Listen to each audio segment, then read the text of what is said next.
아멘. 오늘 말씀 빌립보서 2장 5절로 11절을 찾도록 하겠습니다. 신약성경 319페이지입니다. 빌립보서 2장 5절로 11절까지 찾았으면 제가 읽도록 하겠습니다. 너희 안에 이 마음을 품으라. 곧 그리스도 예수의 마음이니 그는 근본 하나님의 본체시나 하나님과 동등됨을 취할 것으로 여기지 아니하시고 오히려 자기를 비어 종의 형체를 가져 사람들과 같이 되었고 사람의 모양으로 나타나셨음에 자기를 낮추시고 죽기까지 복종하셨으니 곧 십자가에 죽으심이라. 이러므로 하나님이 그를 지극히 높여 모든 이름 위에 뛰어난 이름을 주사 하늘에 있는 자들과 땅에 있는 자들과 땅 아래에 있는 자들로 모든 무릎을 예수의 이름에 꿇게 하시고 모든 입으로 예수 그리스도를 주라 신하여 하나님 아버지께 영광을 돌리게 하셨느니라. 아멘. 오늘 말씀의 제목은 주보에 나와 있는 것처럼 예수님의 마음을 품으라 라고 정했습니다. 구원받은 하나님의 자녀라면 누구나 예수님의 마음을 품고 이 세상에 살아가기를 원할 것입니다. 왜 예수님의 마음을 품고 살기를 간절히 원하고 하나면 그 마음을 풀었을 때 주님의 사랑을 알게 되어지고 예수님의 마음을 품었을 때 이 세상을 능히 이기며 승리하며 살 수 있게 되어지고 예수님의 마음을 품었을 때 하나님의 영광을 위해 살 수 있기 때문에 그렇다 생각이 들어집니다. 육신의 마음을 품고 살아가는 것과 예수님의 마음을 품고 살아가는 것은 저희들이 수없이 경험해보지만 너무나 큰 차이가 있습니다. 육신의 생각은 사망이잖아요. 그러나 저희들은 사망을 쫓아 살아가는 삶이 아닙니다. 생명을 쫓아 살아가는 삶이죠. 그렇기 때문에 저희들이 이 세상을 사는 동안 예수님의 마음을 품고 살아가는 삶이 얼마나 귀한가를 알고 있습니다. 또 그렇게 살아가기 위해서 하나님 앞에 기도하고 또 하나님 앞에 나오고 하나님 말씀 앞에 순종하기를 원하고 또 하나님 앞에 기도하는 간절한 마음으로 나아가고 있다고 생각이 들어집니다. 예수님의 마음을 이제 품고 살아가려면 첫째 조건이 저희들의 마음이 어떻게 되어져야 된다고 생각이 들어지냐면 일단은 저희들의 마음이 세상의 것으로 채워지면 안 되잖아요. 세상의 것으로 가득 채워져 있는 상태에서 예수님의 마음을 품고 살아간다는 것은 그건 말이 안 맞습니다. 일단 세상에 있는 것들이 비워져야 되죠. 물론 또 다른 측면으로 보면 예수님의 마음이 우리 심령 안에 가득 채워지면 세상의 것이 들어올 일이 없겠죠. 세상의 것이 있던 것도 주님의 마음이 들어오므로 세상의 것이 우리 마음에서 물러나겠죠. 근데 참 어느 것이 먼저냐라고 순서를 정한다라는 것은 참 어려운 것 같습니다. 어떨 때는 내 마음이 비워졌을 때 예수님의 마음이 가득 채워지는 것을 보게 되어지고 또 어쩔 때는 주님의 마음이 내 마음이 있으므로 세상의 것이 들어오지 못할 때가 있는 것을 봅니다. 이것이 먼저다 저것이 먼저다라고 정할 수는 없는 것 같고 어찌됐든 결과적으로 우리의 마음이 오늘 말씀의 제목처럼 예수님의 마음으로 가득 채워져서 예수님의 마음을 품고 이 세상을 살아가는 것이 저희들의 삶의 목표지 않는가라는 생각을 해봅니다. 예수님의 마음이 우리 심령 안에 채워주려면 물론 예수님의 사랑을 알아야 되겠죠. 예수님의 사랑을 알고 그 사랑 안에서 저희들이 살아갔을 때 그 마음이 채워진다라는 생각을 해봅니다. 예수님의 사랑을 또 알려면은 저희들의 마음이 가난해져야 된다. 심령이 낮아져야 된다. 저희들이 흔히 말하는 겸손한 마음, 낮아질 심령, 이 심령이 되어지지 않으면 예수님의 사랑을 알 수 없고 또 예수님의 마음을 품고 살아가기란 결코 쉽지 않다라는 생각을 해봅니다. 마태복음 5장에 보면 팔복이 나옵니다. 저희들은 5장 1절부터 쭉 내용을 산상수훈이라고 이렇게 또 하고 상상설교라고도 표현을 하죠. 그렇게 표현하는 이유는 예수님께서 직접 우리에게 교훈하시는 많은 말씀 중에 가장 귀한 말씀이죠. 전체적인 내용을 보면 5장 전체적인 내용을 보면 심령이 가난한 자는 복이 있나니 천국이 저희 것이오며라고 합니다. 시작부터 어떻게 말씀하냐면 심령이 가난한 자라고 표현을 하거든요.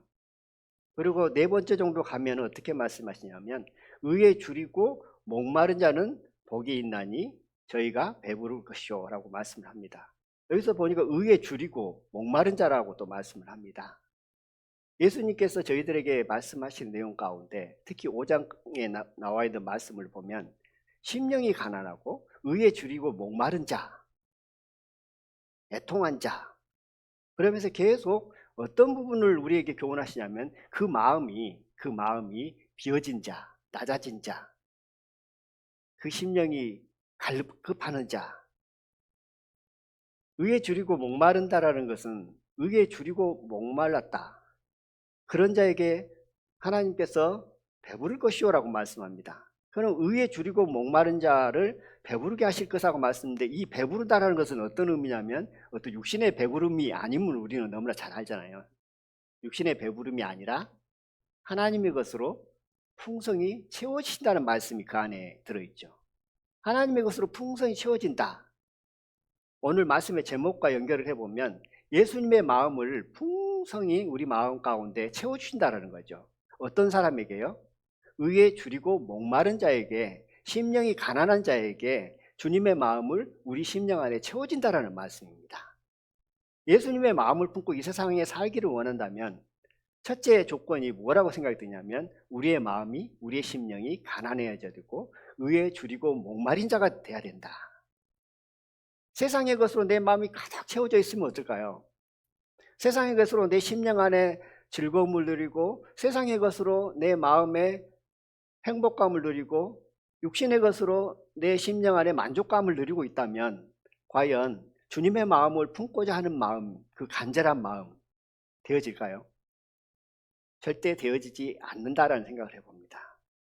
우리 심령, 지금 저희들의 마음 안에는 주님의 마음으로 품어져 있든지 채워져 있든지 아니면 세상의 것으로 채워져 있든지 아니면 육신의 생각으로 가득 채워져 있든지 아마 이 세 가지 것으로 아마 채워졌을 것입니다. 어떤 이는 예수님의 마음이 가득 채워져 있고 어떤 분은 예수님의 마음은 별로 들어있지 않지만 세상의 것, 육신의 마음이 또 채워질 수도 있겠죠. 근데 오늘 말씀처럼 예수님의 마음을 품고 주님의 마음을 우리 심령 안에 가득 채우기를 원한다면 첫째 조건이 심령이 가난해야 된다는 겁니다. 의에 줄이고 목마른 자가 되어진다는 겁니다. 의에 줄이고 목말라야, 그래야 주님의 것을 찾는 것이죠. 근데 이미 내 마음 가운데 세상의 것으로 만족감을 누리고 있는 상태에서는, 육신의 것으로 즐거운 마음 가운데 살고 있는 상태에서는 주님의 것을 채우기를 그렇게 기뻐하지 않는다는 사실입니다.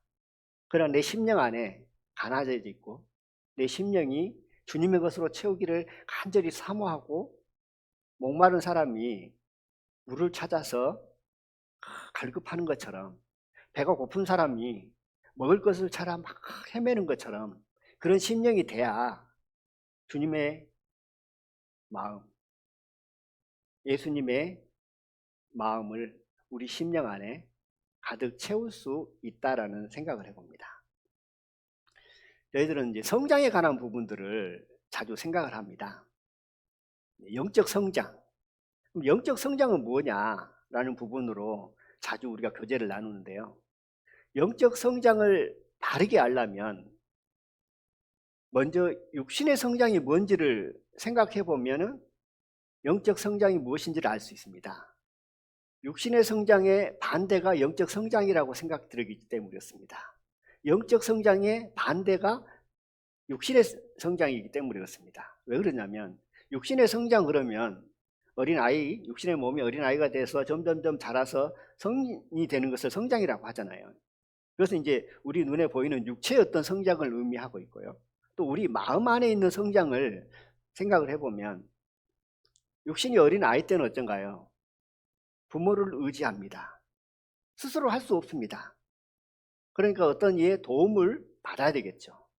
그런데 육신이 성장했다는 것은, 육이 성장했다는 것은 점점 어떤 상태가 되냐면 스스로 할 수 없던 것을 점점 스스로 할 수 있는 것들이 많아지고 다른 사람의 도움을 받아야만 살아갈 수 있었던 어린 육신의 몸과 마음이 이제 성장이 되어지면 다른 사람에게 도움을 주는 것이 그것이 육신의 성장이라고 합니다.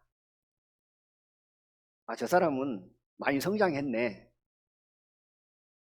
그런 말을 할 때 보통 어떤 마음이 들어질 때 그 마음을 표현하냐면 예전에는 다른 사람의 도움만 받으려고 하고 스스로 할 수 있는 것이 없던 사람이 어느덧 시간이 지나서 보니까 다른 사람에게 도움을 주려고 하고 또 스스로 어떤 것을 알아서 착착착 하네? 그러면 아, 많이 성장했네? 이렇게 표현합니다. 이것이 육신의 성장입니다. 그러면 영적 성장은 무엇인가요? 영적 성장은 육신의 성장의 반대라 그랬잖아요. 영적 성장은 뭐냐면 반대라고 했으니까 영적 어린아이는 스스로 내가 무엇을 할 수 있네 라로 시작되죠. 내가 어떤 행위를 가지고 하나님 앞에 나가려고 하는 그 마음이 영적인 어린아이입니다. 영적 성장을 했다는 건 뭐냐면 이제 스스로 내가 무엇을 할 수 있네가 아니라 스스로 아무것도 할 수 없는 자구나. 이것을 깨닫는 거죠. 예전에는 영적인 어린아이는 하나님의 도움을 구하고 하나님께 의지하는 마음보다도 내 자신을 의지하고 세상의 것을 바라고 세상을 의지하는 마음이 큰 그 마음의 상태를 영적 어린아이라고 합니다. 그러면 영적 성장을 했다라는 증거는 뭐냐면 스스로는 할 수 없다라는 사실을 인정하고 하나님의 도움 없이는 하나님에 의지하지 않고서는 아무것도 되어지지 않는다는 사실. 점점점 세상의 것을 의지하고 바라보는 마음이 아니라 하나님을 의지하고 하나님을 바라보는 마음이 강해지면 강해질수록 커지면 커질수록 그런 자를 뭐라고 말씀하냐면 믿음이 성장했다라고 하는 겁니다. 육신의 성장은 가면 갈수록 독립적으로 되어졌을 때 다른 사람의 도움이 필요 없는 상태가 되어졌을 때 육신의 성장이라면 영적 성장은 시간이 가면 갈수록 믿음이 성장하면 할수록 하나님의 도움 없이는 아무것도 아니라는 그 믿음이 강하게 그 심령 안에 믿음으로 왔을 때 그 믿음을 성장한 믿음이라고 합니다. 그러니까 반대의 길을 걷는 거죠. 예수님의 마음을 품으라고 말씀합니다. 예수님의 마음을 품는다는 것은 방금 읽었던 본문 말씀을 보면 어떤 마음이냐면 예수님의 마음은 어떤 마음인가요? 한번 다시 그 내용을 읽지는 않겠습니다만은 전반적인 내용을 좀 살펴보면 예수님의 마음이라는 것은 하나님과 동등된 위치에 계신 분. 그러니까 이제 하나님과 예수님은 동등된 위치잖아요. 그런데 그 동등된 위치를 버려버렸다는 겁니다.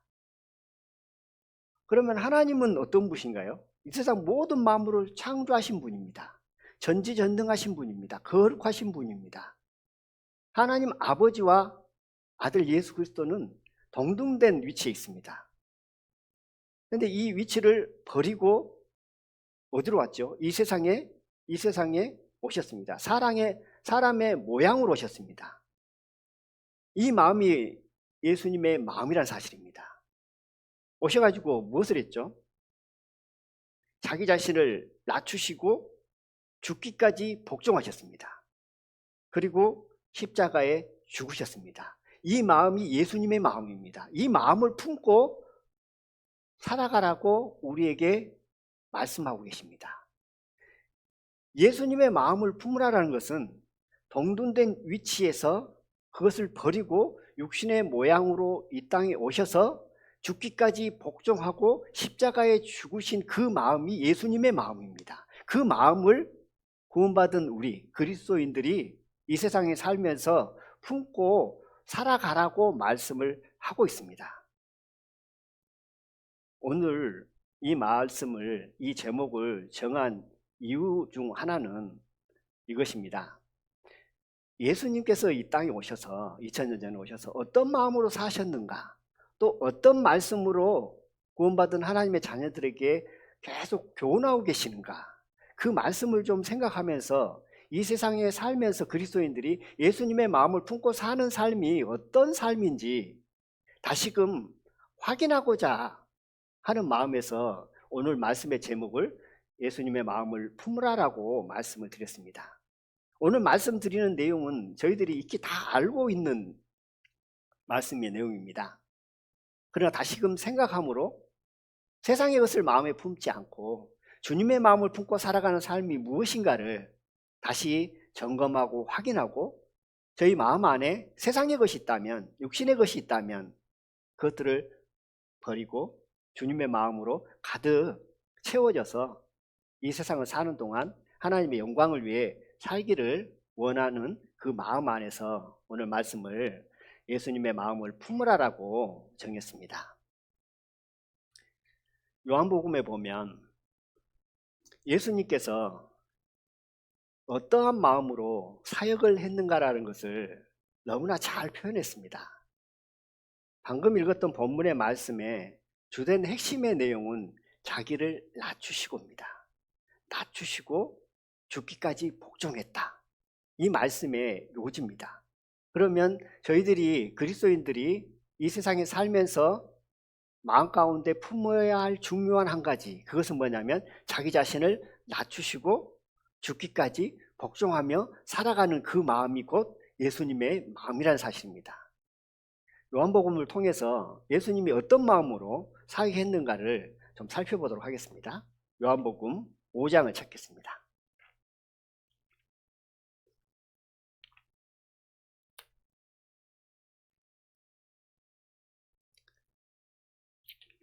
요한복음 5장부터 16장까지 중간중간 쭉 살펴보면서 예수님이 어떤 마음으로 사셨고 또 예수님께서 구원받은 하나님의 자녀들에게 어떠한 마음으로 살아야 될 것인가를 교훈하는 그런 부분들을 좀 살펴보도록 하겠습니다.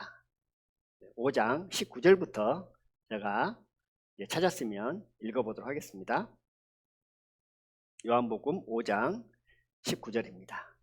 그러므로 예수께서 저희에게 이르시되 내가 진실로 진실로 너희에게 이르노니 아들이 아버지의 하시는 일을 보지 않고는 아무것도 스스로 할 수 없나니 아버지께서 행하시는 그것을 아들도 그와 같이 행하느니라. 예수님께서 중간에 내용 가운데 이렇게 말씀하십니다. 아무것도 스스로 할 수 없나니.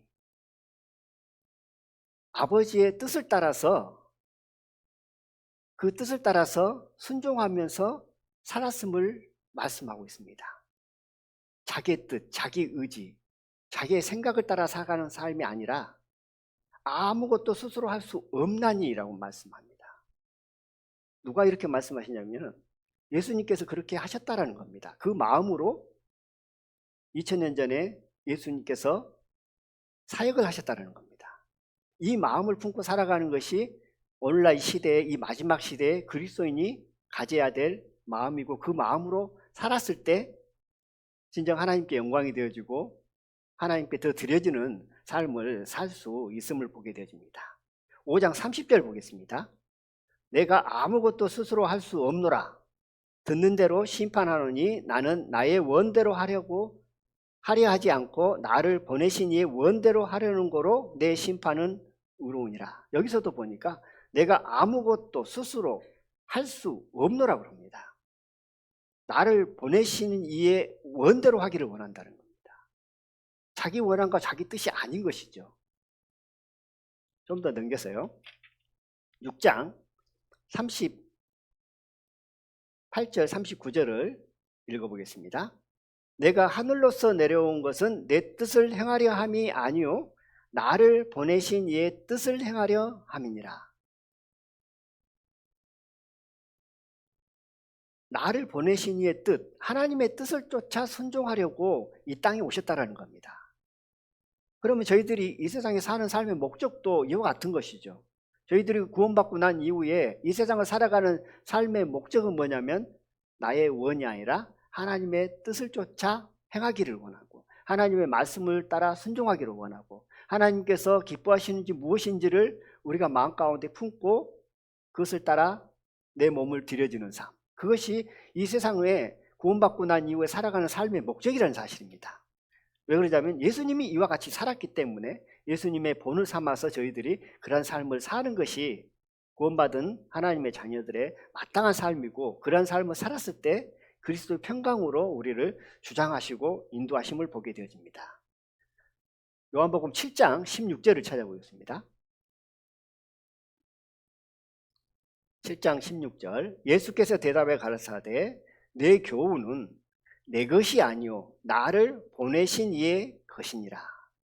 계속 하나님의 것을 하나님의 뜻을 하나님의 것을 드러내고 나타내고 교훈하고 가르치고 있다라고 말씀하시고 예수님의 행하심과 드려짐은 자기 스스로가 아니라 하나님의 뜻을 쫓아 순종하고 나아가고 있음을 말씀하고 있습니다.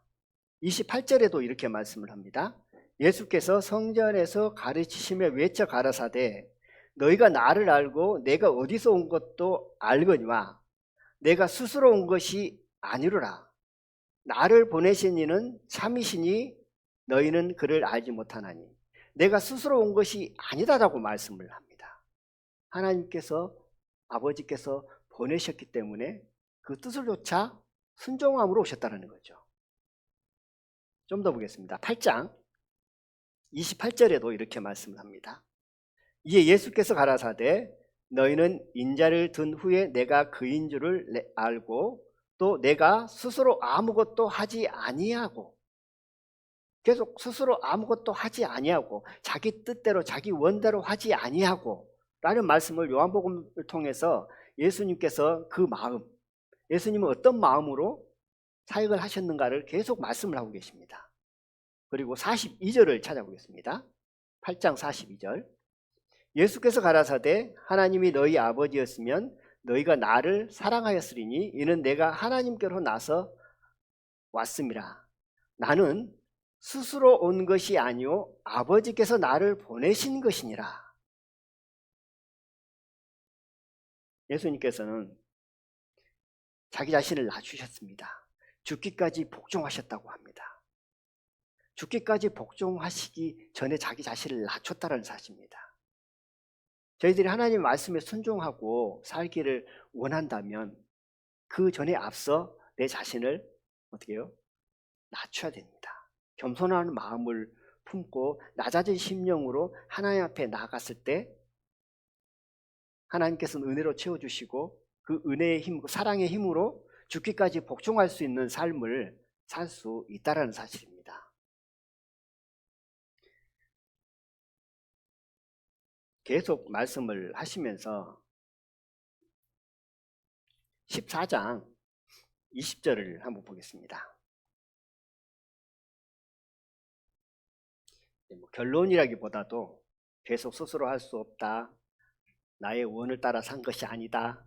아버지의 뜻을 쫓아 말하는 것이다. 라고 말씀을 쭉 하시다가 14장 20절에 보니까 그날에는 내가 아버지 안에 너희가 내 안에 내가 너희 안에 있는 것을 너희가 알리라 라고 말씀을 합니다. 이 말씀을 나 자신의 기준으로 삼고 나를 기준으로 삼고 다시 한번 생각해 보겠습니다. 여기 보면 내가 아버지 안에 너희가 내 안에 내가 너희 안에 있는 것을 너희가 알리라 그랬잖아요. 그래서 기준을 나로 잡고 다시 말씀을 생각해 보면 내 안에 누가 있는 거죠? 내 안에 성령께서 내 안에 있는 거죠. 내가 주인공에 대해서 한번 생각을 해보겠습니다. 내 안에 성령이 계십니다. 그러면 내가 어디 안에 있죠? 이 말씀의 기준을 삼면 예수님 안에 있는 것이죠. 내가 예수님 안에 있습니다. 내가 예수님 안에 있기 때문에 그 결과로 하나님 안에 있는 것이죠. 나를 중심으로 생각해 보면 내 안에 성령이 계시고 성령이 계시죠. 그리고 내가 예수님 안에 있는 것이죠. 그리고 내가 예수님 안에 있기 때문에 결과적으로 내가 하나님 안에 있는 것입니다. 이 말씀을 우리에게 이루었고 이 말씀을 통해서 우리에게 어떤 교훈을 주시고자 원하냐면 방금 요한복음 말씀을 통해서 스스로 할 수 없다라는 것을 계속 교훈하시잖아요. 그러면서 15장에 넘어가서 15장 5절 읽어보겠습니다. 나는 포도나무요 너희는 가지니 저가 내 안에 내가 제 안에 있으면 이 사람은 과실을 많이 맺나니 나를 떠나서는 너희가 아무것도 할 수 없음이라 이렇게 교훈하십니다. 이 말씀은 우리가 너무나 잘 알고 있는 말씀이잖아요. 나를 떠나서는 아무것도 할 수 없다. 내 안에 성령이 계시고 내가 예수님 안에 있고 예수님으로 인하여 내가 하나님 안에 있다는 사실입니다. 이런 상태에서 우리가 하나님을 떠나서 예수님을 떠나서 무엇을 할 수 있겠어요? 아무것도 할 수 없다는 사실입니다. 이 마음을 품고 우리가 하나님 앞에 나갔을 때 하나님께서는 저희들을 들어서 사용하시고 하나님께서 기뻐하신다는 사실입니다. 육신의 성장은 시간이 가면 갈수록 독립적이어지는 거잖아요. 혼자 스스로 뭔가를 하는 것이 육신의 성장입니다. 그러나 영적 성장은 스스로 할 수 없고 하나님 안에, 성령 안에, 그리스도 안에, 하나님 안에 있어야만 가능하다라는 그 믿음이 커지는 것, 강해지는 것, 그것이 영적 성장이라는 사실입니다. 우리가 주님 안에 나오는 시간이 길어지면 길어질수록 구원받은 연수가 더해지면 더해질수록 우리 마음 안에는 하나님 의지하고 하나님을 붙들지 아니하면 하나님 안에 거하지 아니하면 스스로는 아무것도 할 수 없고 오직 하나님으로 인하여 모든 것을 할 수 있다는 마음이 커지는 것, 그것이 진정 하나님께서 기뻐하시는 영적 성장이다. 그랬을 때 어떻게 되는가요? 결국 성장한 사람, 믿음이 성장한 사람, 영적 성장한 사람은 어떻게 되든 주님 품 안에서 안식하기를 기뻐합니다. 그래서 믿음이 연약하고 믿음이 성장하지 못한 젖이나 먹고 살아가는 아주 어린 영적 갓난 아이의 마음은 주님 품 안에 있기를 기뻐하는 게 아니고 어디를 보죠? 자꾸 육신의 눈에 보이는 것, 세상의 것, 그것들을 내 안에 품기를 원하고 취하기를 원하고 그것들을 통해서 행복을 찾기를 원하는 것이 영적 어린아이잖아요. 근데 영적 믿음이 성장했다라는 사람은 세상의 것을 통해서 행복감을 느끼기를 기뻐하는 것이 아니라 주님 품 안에서 안식함으로 평화를 누리기를 원하고 주님 품 안에서 평강 가운데 기쁨으로 살기를 원하는, 그것이 아니면 나는 아무것도 아니다. 나는 그 마음이 점점점 내 마음 가운데 강하게 오고 커지고 그 마음이 내 마음을 더욱더 붙드는 힘이 강해진 사람, 그것이 영적 믿음이 성장한 사람이다 라고 말씀을 하고 있는 것처럼 방금 읽었던 요한복음 15장 5절에 나와 있는 말씀, 나는 포도나무요 너희는 가지니, 가지가 나무에 붙어 있어야 되잖아요. 떨어져 나가버리면 아무것도 아니잖아요. 저희가 내 안에, 내가 저희 안에 있으면 이 사람은 과실을 많이 맺는다고 말씀합니다. 그런데 떠나서는 너희는 아무것도 아니다. 이것이 곧 누구의 마음이냐면 예수님의 마음입니다. 예수님이 2000년 전에 그 마음으로 하나님 아버지의 뜻을 쫓아 순종하며 죽기까지 복종하며 의지하며 스스로 하는 것이 아니다, 스스로 온 것이 아니다라고 계속 말씀하시면서 표현했고 저희들에게 가르쳐 주셨던 것처럼 저희들이 이 세상에 살면서 예수님의 마음을 품고 살아가는 삶의 마음은 바로 이와 같은 마음이다. 내 자신을 낮추고 죽기까지 복종하는 그 마음, 그 마음이 우리 안에 있기를 원합니다. 그러면서 이제 15장 26절을 보겠습니다. 내가 아버지께로서 너희에게 보낼 보혜사 곧 아버지께로서 나오시는 진리의 성령이 오실 때에 그가 나를 증거하실 것이요. 이제 성령을 말씀하십니다. 그러면서 16장에 와서는 너희가 추례를 당할 겁니다. 예수를 믿는다는 이유로, 복음을 전한다는 이유로 추례를 당하고 너희가 죽이는 자가 너희를 죽이는 것이 뭐 큰일이 아니라 당연하게 여기는 사람들이 등장하고 나타날 것이다. 많은 핍박과 고난과 많은 어려움과 환란이 있을 것을 말씀하시잖아요. 그러면서 7절에 가서는 그러하나 내가 너희에게 실상을 말하노니 내가 떠나가는 것이 너희에게 유익이라. 내가 떠나가지 아니하면 보혜사가 너희에게로 오시지 아니할 것이요 가면 내가 그를 너희에게 보내리라. 예수님을 믿는다는 이유로는 많은 핍박과 죽음과 환난과 고난과 어려움이 올 것이다. 이런 상황에서 예수님이 함께 해줘야 되는데 떠나신다는 거예요. 떠나신 이유는 방금 읽었던 것처럼 내가 떠나지 않으면 보혜사 성령께서 오시지 않는다. 내가 떠나야 너에게 유익이다 오히려. 왜냐? 성령이 너희 안에 오시기 때문에 그렇다라고 말씀을 합니다. 요한복음을 쭉 말씀하시면서 16장에 비로소 와서 성령이 우리 안에 선물로 구원받은 자에게 주시고 그 성령으로 말미암아 이 세상을 능히 이기는 그런 삶을 살 것을 말씀하십니다. 그런데 이 성령이 우리 안에서 역사하시려면 그 조건이 뭐냐면 방금 예수님의 마음을 품어라 했을 때 예수님의 마음이 어떤 마음이냐면 스스로 하는 것이 아니다. 스스로 할 수 있는 것이 아니다. 예수님을 떠나서는 아무것도 할 수 없다.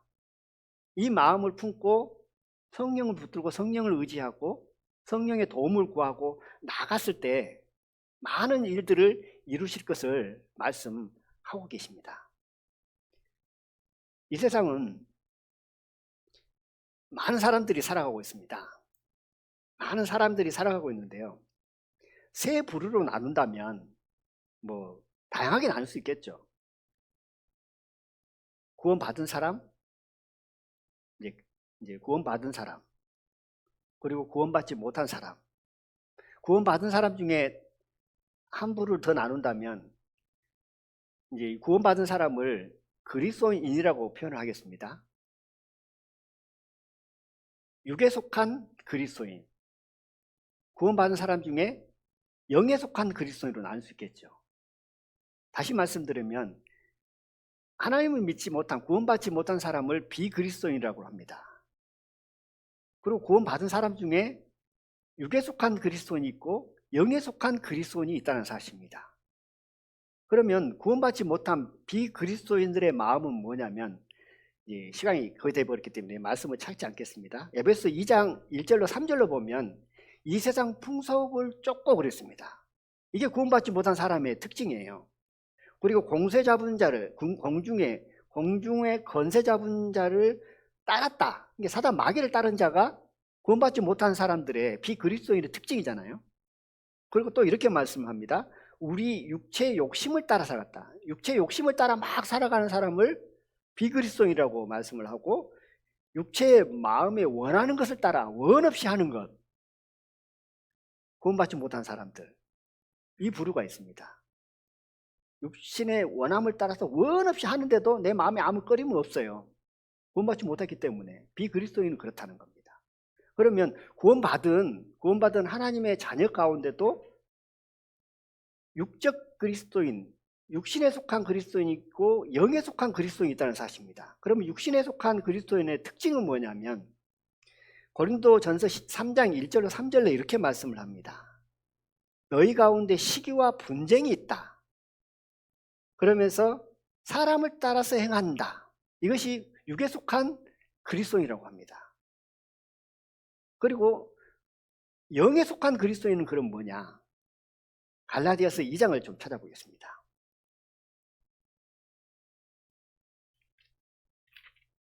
갈라디아서 2장 20절입니다.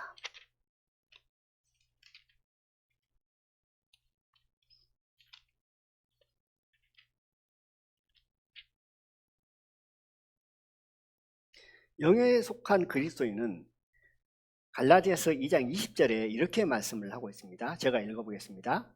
내가 그리스도와 함께 십자가에 못 박혔나니 그런즉 이제는 내가 산 것이 아니요 오직 내 안에 그리스도께서 사신 것이라.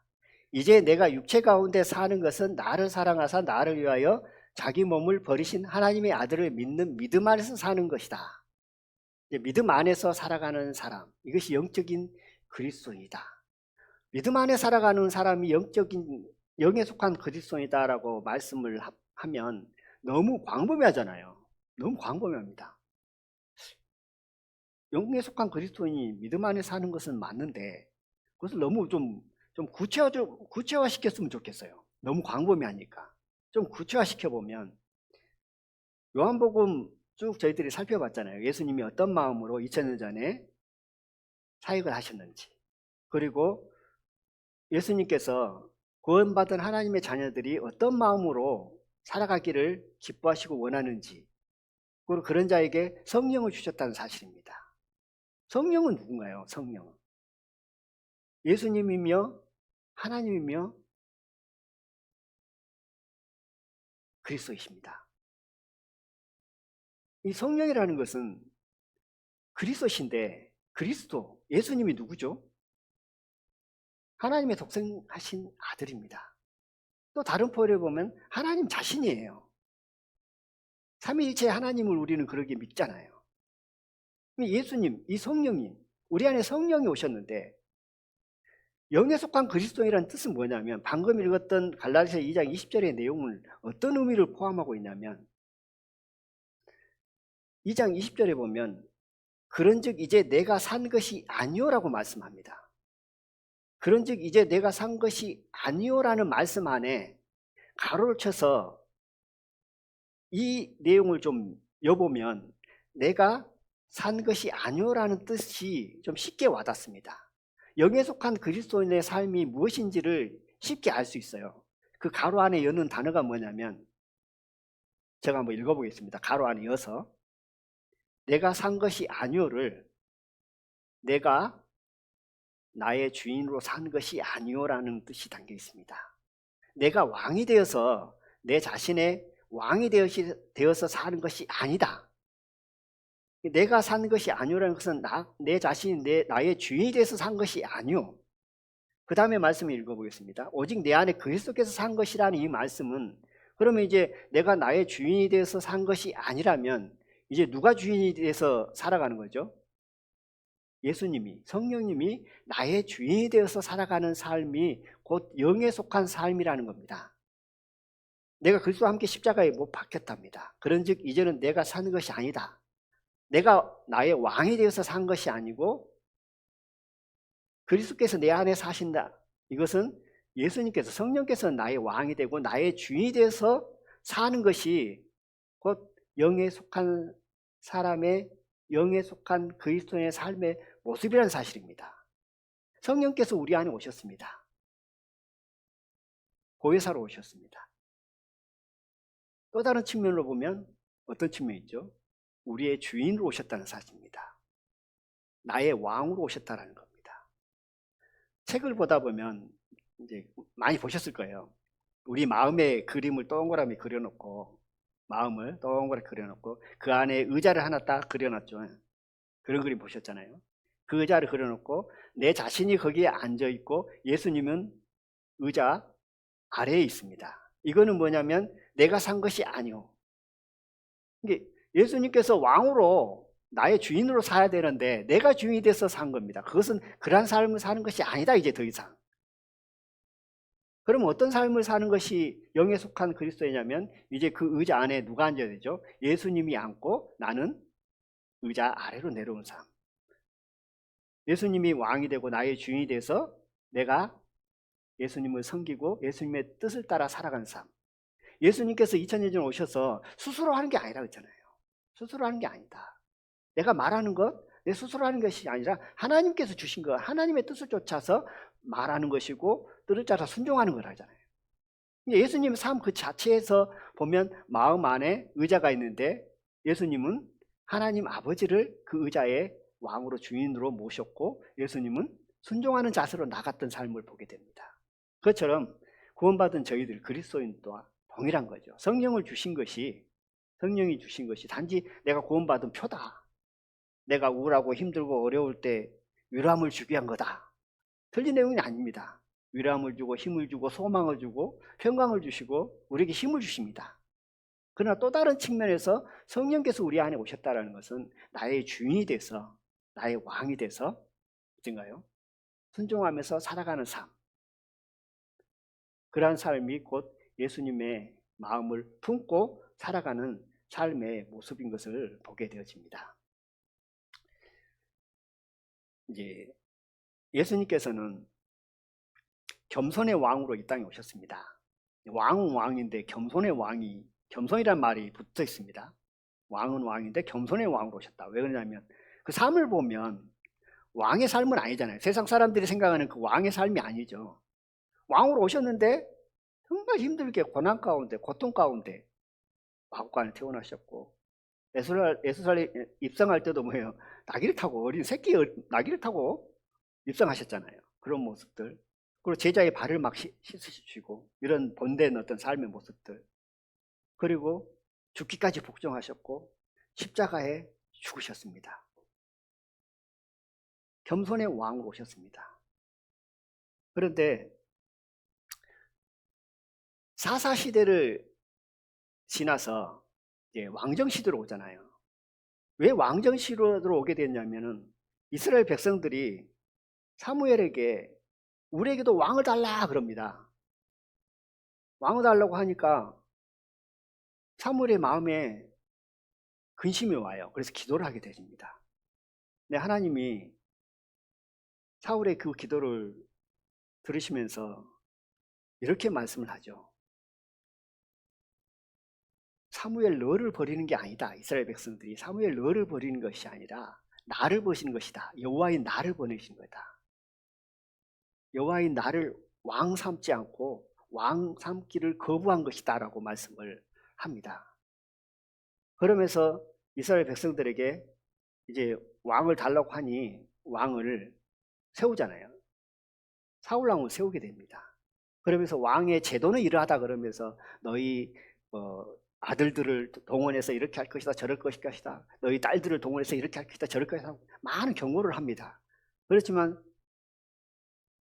이스라엘 백성들은 환영하면서 왕 세워지는 것을 기뻐합니다.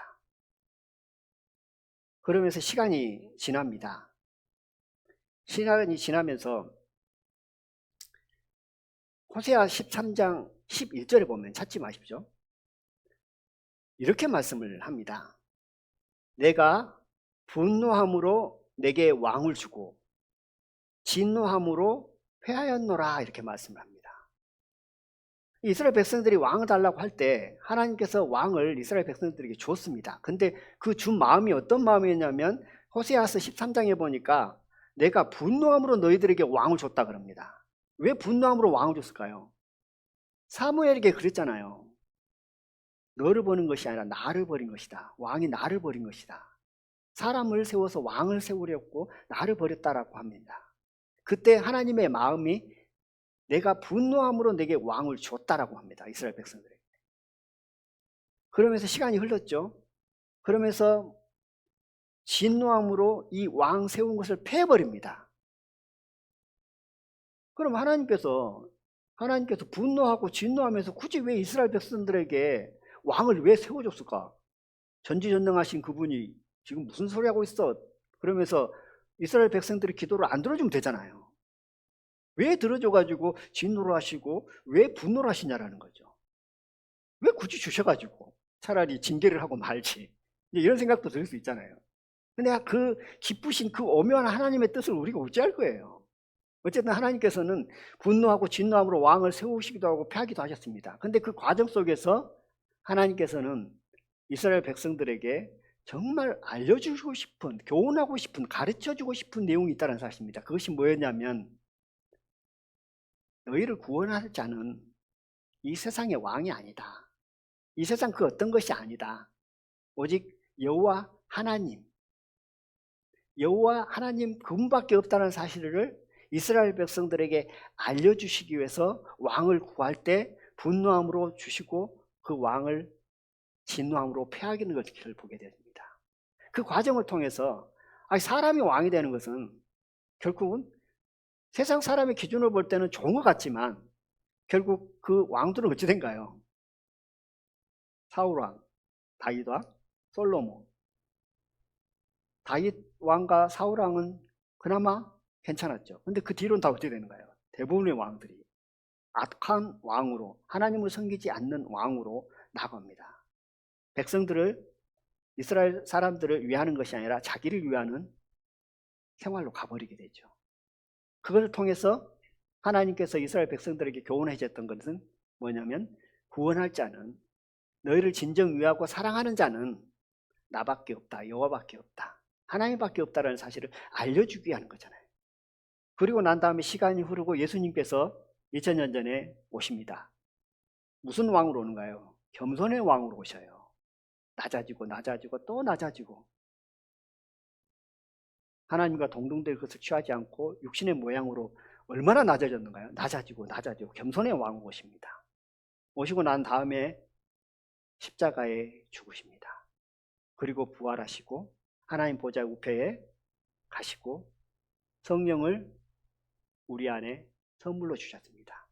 그 겸손의 왕이 어디에 오셨는가요? 이제 우리 마음 안에 오셨다는 겁니다. 그분이 곧 성령이라는 사실입니다. 그분이 오셔가지고 겸손의 왕으로 오셔서 십자가에 죽으시고 부활하시고 하나님 보좌 우편에 가심으로 성령을 우리 안에 오셨다는 겁니다. 그분, 그 왕 되신 분,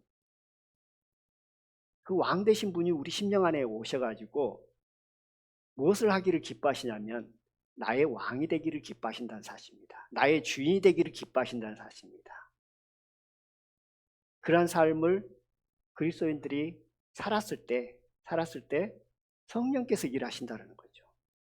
결국 우리 안에 성령으로 오셔서 왕 되시기 위해서, 주인 되기 위해서 오셨는데 우리의 마음이 육신에 성장한 것처럼 자꾸 독립성을 키우려고 해요. 그러면 반대로 가는 거잖아요. 하나님은 독립성을 키우는 것이 아니라 구원받은 연수가 더해지고 믿음이 성장하면 성장할수록 뭐죠? 스스로 할 수 없다. 스스로 하는 것이 아니다. 내 뜻대로 하는 것이 아니다. 누구 뜻대로 하는 거죠? 나의 왕, 내 안에 계신 성령, 주님의 뜻대로 하기를 기뻐하는 삶의 모습. 그것이 곧 어떤 삶이냐면 영에 속한 사람이죠. 영에 속한 그리스도인의 삶의 모습이라는 사실입니다. 다시 한번 보면, 그런즉 이제 내가 산 것이 아니다. 이제 내가 산 것이 아니다라는 것은 내가 왕으로 살지 않는다. 내가 주인으로 사는 것이 아니다. 그러면 어떤 것이 답이냐? 오직 내 안에 그리스도께서 사신 것이다. 그것은 곧 내가 내 주인이 되고 왕이 된 것이 아니라 예수님께서, 성령께서 왕으로 오신, 겸손한 왕으로 오신 그분께서 나의 주인이 되고 왕이 되셔서 나는 종의 마음으로 순종하면서 살아가는 것이 그리스도인의 삶의 모습이고, 그런 삶을 살 수 있는 근거와 시작은 어디서냐면 결국 예수님의 마음을 품고 살아가는 것이고, 예수님의 마음을 품고 살아간다는 것은 결국 뭐냐면 예수님이 그랬던 것처럼 내 자신을 죽기까지 복종하고 낮추는 거죠. 내 자신을 주님 앞에 아무것도 아닌 존재로 나오는 겁니다. 결국 구원받은 하나님의 자녀들은 낮아진다 그러잖아요. 겸손해져라, 낮아져라 그러잖아요. 근데 그 말씀을 따라서 그래, 내가 좀 낮아져 봐야지 한다고 해서 사람의 마음의 본능은 뭐냐면 높아지는 거거든요. 그리스도의 마음의 본능은 낮아지는 겁니다. 반대잖아요. 사람의 본능은 높아지는 건데 그리스도의 마음은 낮아지는 거예요. 그런데 내가 내 의지를 가지고 내가 낮아져 봐야지 한다고 해서 이 본능 자체가, 높아지려고 하는 마음이 본능인데 어떻게 쉽게 낮아지냐는 거죠. 약간의 유익은 있겠죠. 약간의 유익은 있습니다. 그러나 무엇을 발견해야 되냐면 결국은 낮아지려고 할 필요가 없어요. 왜냐하면 근본 내 자체를 알게 되어지면 높아질 수가 없는 거죠. 근본 내 자신이 어떤 사람인가요? 근본 악한 사람입니다. 교만이 하를 찌른 사람이에요. 근본 사람인 것이. 그러면 내가 낮아지려니 하고 내 자신을 다잡는 마음보다도 그 마음이 필요 없다는 건 아닙니다. 약간의 유익이 있기 때문에 우리는 낮아지기 위해서 힘쓰고 있어야 되죠. 그와 동시에 한쪽 마음 안에서는 내 자신이 어떠한 사람인가를 발견하면 내 자신을 낮출 수 있다는 사실입니다. 그와 동시에 하나님이 어떤 분인가를 알게 되어지면 내 자신을 낮출 수 있다는 겁니다. 하나님을 알면 알수록 우리의 믿음은 성장하는 거잖아요. 물론 단지 육신의 그 머리로만 아는 그런 측면을 떠나서 하나님을 알면 알수록 우리의 믿음은 성장합니다. 근데 내 자신을 알면 알수록 겸손해질 수밖에 없어요. 그러면 하나님을 알고 내 자신을 알면 어떻게 될까요? 하나님을 안다라는 그 전지전능하신 이 세상 못할 것 없는 그분, 거룩한 그분을 알면 할수록 어떻게 돼요?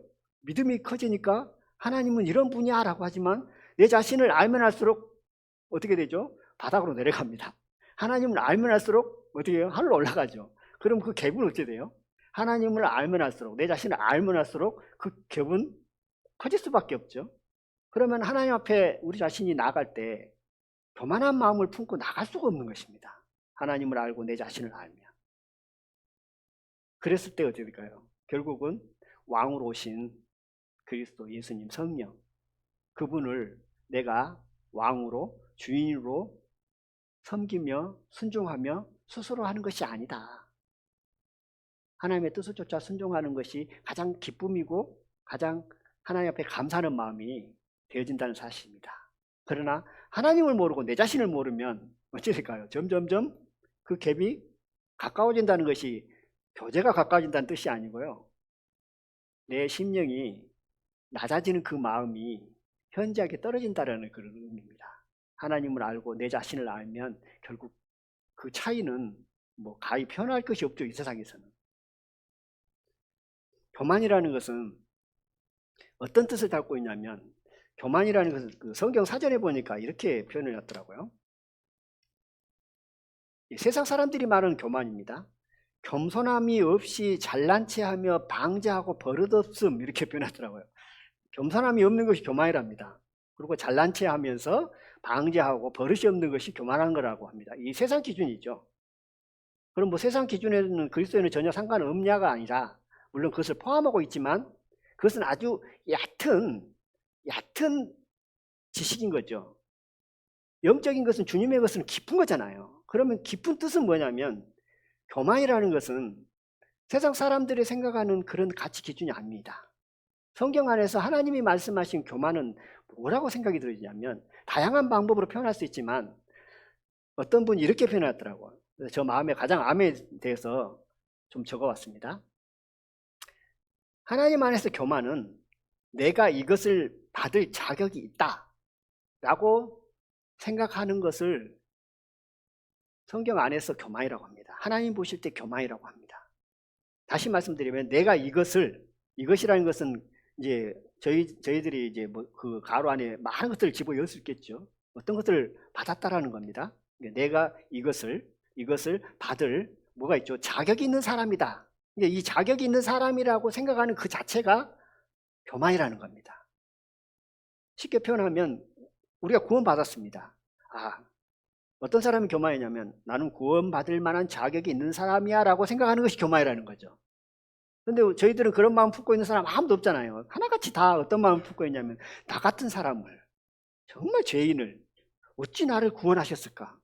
나는 정말 구원받을 자격도 없는 사람인데 구원하셨네. 이게 우리의 마음이잖아요. 그러기에 우리는 은혜로 구원을 받았다고 합니다. 그것처럼 내가 이것을 예를 들어서 오늘 예배를 드리러 이렇게 저희들이 나왔잖아요. 그래, 내가 예배를 드리는 것은 예배를 드릴 만한 자격이 있기 때문에 지금 내가 예배를 드리는 거야. 이 마음을 품고 나오는 가치가 교만이라는 사실입니다. 저희들이 이렇게 하나님의 인도하심에 따라 예배를 드릴 수 있는 것조차도 하나님의 은혜라는 사실을 인정하는 것이 낮아진 자의 심령이죠. 그런데 예배를 드릴 수 있는 것, 그래, 예배를 드릴 수 있는 것은 내가 자격이 있기 때문에 예배를 드리는 거야. 저희들이 찬양을 드립니다. 그래, 나는 자격이 있기 때문에 찬양을 드리는 거야. 물론 하나님께서 구원하셨고 하나님께서 찬양하시기를 기뻐하시고 저희들을 찬양하기를 원하십니다. 그런 찬양할 수 있는 특권을 주셨어요. 하나님의 일들을 할 수 있는 특권을 주셨다는 사실입니다. 근데 교만한 마음을 품고 당연한 것처럼 그것들을 받아들이고 살아가는 삶의 모습이, 그 모습이 교만한 삶의 모습이다라고 말씀을 드릴 수 있다. 세상 기준은 겸손하지 않고 뭐 잘난 척하고 방자하고, 물론 그럴 수도 안 했어도 이런 모습은 교만한 모습이지만 더 깊은 하나님의 뜻을 보면 결국은 자격이 있는 사람이다. 나는 이것을 받을 만한 자격이 있고, 내가 이것을 할 만한 자격이 있고, 내가 이것을 얻을 만한 자격이 있고, 내가 이것을 특권을 행할 수 있는 자격이 있다. 자격이 있다라고 생각을 하는 그 자체가 뭐냐면 교만이라는 사실입니다. 교만한 자는 감사하지 못합니다. 감사하지 못하는 이유는 뭐죠? 어떤 것을 받아도 그걸 나 당연히 받는 거야 라고 생각하면 감사하는 마음이 있는가요? 없잖아요. 근데 어떤 것을 받아도 야, 이걸 받을 자격도 없는 사람에게, 자격도 안 된 사람에게 내가 받네? 라는 그런 마음은 내가 감사하려고 해서 감사가 되어지는 게 아니고 감사하는 마음이 주님의 마음 안에서 흘러나오는 거죠.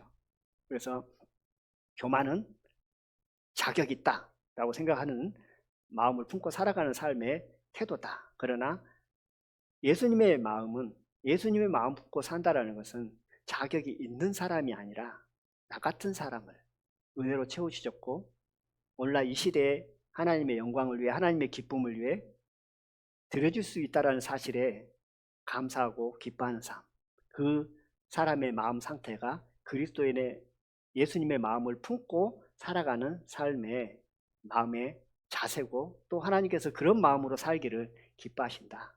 그래서 저희들이 주님 오시는 그날까지 내 마음을 교만케 하는 방향으로 가는 것이 아니고 겸손케 하고 낮아진 심령의 방향으로 흘러가서 늘 예수님의 마음을 품고 주님의 심정을 가지고 살아가는 저희들의 삶이 되기를 원합니다.